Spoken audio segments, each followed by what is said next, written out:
Ukrainian forces continued their advance on Lyman with the goal of completing the encirclement of the city by cutting off the strategically important Lyman-Zarychny road. The Russian forces in the Lyman salient were far too few and far too spread out to form a coherent defense of the city and the road, so as soon as the Ukrainians began advancing, they were forced to retreat from their exposed positions in Dobrasheve and the outskirts of Yempil, and they set up a new defensive line in the city limits of Lyman and around that important road. As the Ukrainian forces continued to advance, they put more and more pressure on these defenses, but they failed to break through. So they tried exploring other options. A dam over the Zarybets River reservoir was only lightly held by the Russians, and to break through into the village of Terny on the other side seemed possible. If the AFU was able to capture Terny, they would be cutting off a very strategically important road that supplied the Russian units in Lyman. And if they could continue their advance, they could strike into Yempovlika and take Torsky and Zarychny from behind, outflanking the Lyman salient entirely. This plan seemed pretty solid, so they tried doing exactly that. Armored vehicles broke through the defenses and crossed the dam, forming a bridgehead on the east bank of the river. They then continued pushing forward and attacked Terny head-on, but the Russian defenders stubbornly held the line and even managed to push the Ukrainians back to their bridgehead.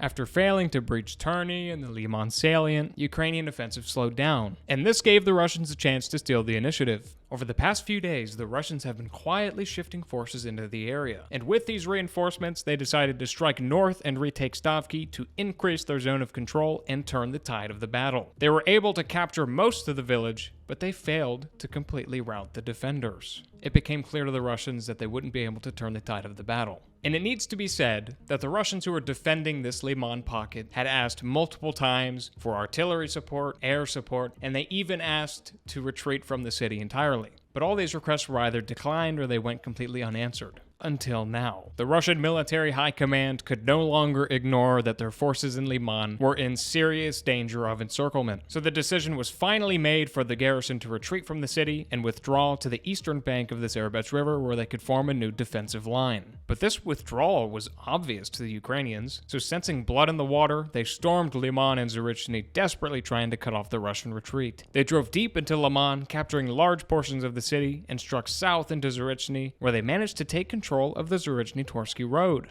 This road is the only way for the Russians to escape Lyman. But the Ukrainians' control over the road was questionable and was extremely vulnerable to counterattack. And that's exactly what the Russians did. At a pivotal moment, some Russian forces inside the pocket managed to regroup, and with the help of reinforcements outside of the pocket, they counterattacked, retook the road, and managed to extract a good amount of the garrison through the corridor and across the Zarybets River. As far as how many were able to escape and how many were trapped in the pocket, we don't know. There are some Ukrainian sources claiming that up to 5,000 Russians were trapped in Lyman, and on the other hand, you have Russian sources claiming that no forces were trapped, they all managed to escape. So at this point, all I'm going to say is that some Russians were trapped inside, and some managed to break out.